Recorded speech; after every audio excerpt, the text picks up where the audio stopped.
being today. He also only gave us, I don't even know how, we had one day basically to read 1,012 pages, breaking the 72-hour rule. This is a betrayal of the American people. This is a betrayal of Republican voters. And the bill that we were forced to vote on forced Republicans to choose between funding to pay our soldiers and in doing so, funding late-term abortion. This bill was basically a dream and a wish list for Democrats and for the White House. It was completely led by Chuck Schumer, not our Republican Speaker of the House, not our conference, and we weren't even allowed to put amendments to the floor to have a chance to make changes to the bill. I filed the motion to vacate today, but it's more of a warning and a pink slip. I respect our conference. I paid all my dues to my conference. I'm a member in good standing, and I do not wish to inflict pain on our conference and to throw the House in chaos. But this is basically a warning, and it's time for us to go through the process, take our time, and find a new Speaker of the House that will stand with Republicans and our Republican majority instead of standing with the Democrats. That is a warning. If it's a warning, if it's a warning, does that mean that you're actually not going to go through and force this vote? No, I will. There's nothing that can convince you to back off. There's not a time limit on this. It doesn't have to be forced and throw the House into chaos. I don't want to put any of our members in a difficult place like we were for 3.5 weeks. We're going to continue our committee work. We're going to continue our investigations. There's a lot of good investigations going that have to be able to proceed, and the American people deserve that. But I'm not saying that it won't happen in 2 weeks or it won't happen in a month or who knows when. But I am saying the clock has started. It's time for our conference to choose a new speaker. Do you believe, thanks, Congresswoman, do you believe that there are more Republicans who support this push? And ultimately, if this does get filed, it could lead to exactly what you're saying, more chaos, more paralysis. Does the House Republican conference want to move forward with that? It's filed, but it's not voted on.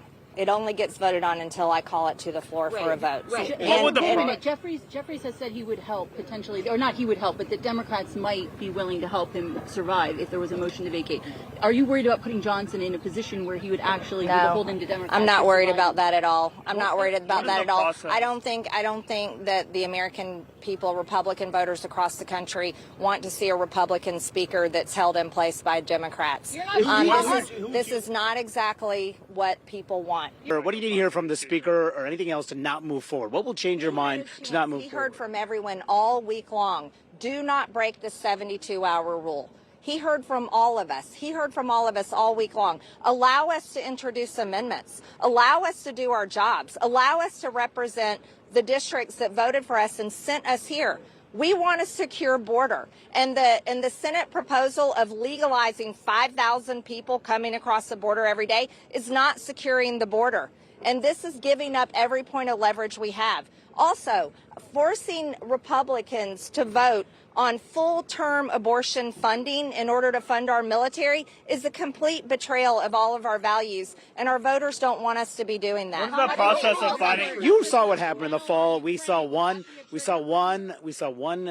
speaker candidate after another fall short of getting the votes necessary. You can't. How could you possibly even find someone to succeed Mike Johnson who could get the votes, keep this conference together, and not plunge this chamber into chaos? We're going to have to do it because the country is in crisis. We have a border invasion that's happening every single day. We have Americans under the age of 30, for the first time it's showing in all types of polling, have lost hope for their future.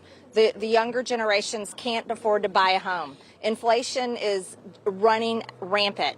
Our country is in crisis, and we need real leaders that know how to fight, that know how to walk in a room and don't get rolled by the deep state and don't get rolled by the Democrats and don't get rolled into doing whatever it takes to maintain that power and position. We need a Speaker of the House that actually represents the people. This is the people's house. This is not Washington, D.C.'s house. This is the people's house, and that matters. Do you really think that there's someone who can get 218 votes to become Speaker of the House? I certainly hope so. It was so hard to go the last time. You're going to go through. It was hard to go the last time, but look at where we are now. They just passed a funding bill that doesn't secure our border, does nothing to stop the daily invasion. This budget funds full-term abortion. It funds DEI. It funds trans ideology on our youth as young as 12 years old. We're already in crisis. So Is this the fight that you